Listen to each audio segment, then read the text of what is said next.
ahead, Cohane. And David, when he was running from Saul, stayed down in this area, and especially around the area where we're going to pass in a little bit, En Gedi. He spent time there. And Yeshua, when we get a little further up, you'll see after En Gedi, we're going to come to the Qumran area where the Essenes were. And that's where Yeshua studied. And when he said that he was wandering in the wilderness for 40 days and 40 nights, this is the area that he was wandering in. This is where he purged himself and became worthy to receive the blessing of the Holy Spirit that elevated him to be who he was born to be.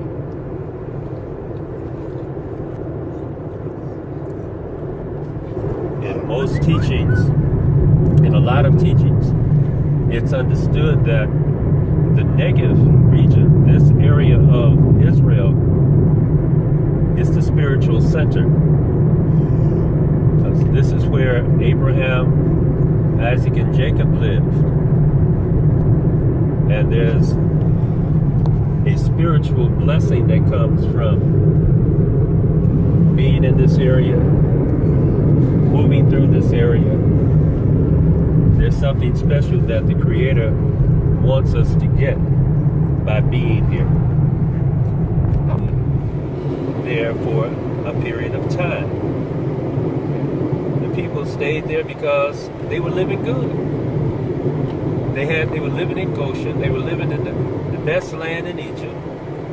And so they were living good. They stayed there. Joseph was second in command. So he had authority. He put people in the best area to live. They prospered. And so after a period of time, they got to the point, well, why should we go back to Canaan land? We can just stay here. Those things have famine. But the famine was over. The famine was 7 years. It was in the whole area. Right. The famine was over. After 7 years, the famine was finished. They stayed 430. But they stayed. They chose to stay.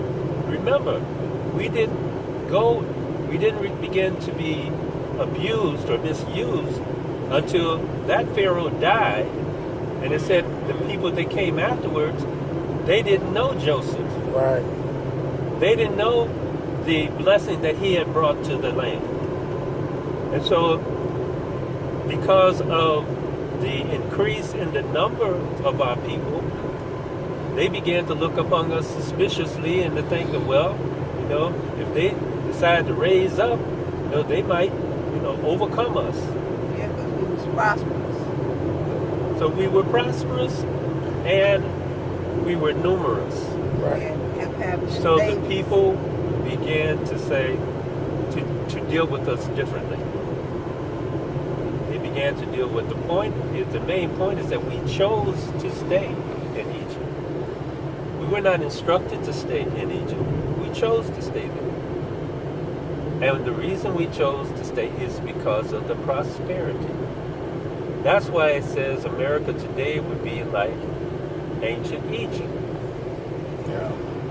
In the sense that our people choose to stay there because of the prosperity. Teach. The material prosperity. The families that went into Egypt knew what they had experienced in Canaan land. And when they looked at the two, they said, but do I really want to go back to that? Mm-hmm. Because they didn't believe in the promises that had been given to Abraham, that they would prosper in the land that he chose for them to go to. Mm.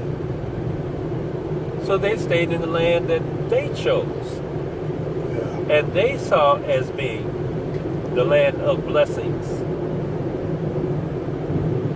after a period of time, they had material prosperity with them. Just like our people today, they began to be persecuted. See, you hear a lot of stories today of people saying, well, the Egyptian captivity didn't really happen. Historically, there's no way to prove it. But the point is, there's a message being delivered here. And you see it mirrored in what's happening today. That's why I feel it really happened, because it's happening today. Right. The very same thing is happening today. Our people were taken forcibly, and they have the opportunity to leave America. But why do they stay? Because of the prosperity. Why do people want to go there? Because of the material prosperity. Yep. So we have to know that this land was given to our fathers for a reason. And that the blessings that we were to receive were not only material, but they're spiritual. And this is the only place that we can receive them.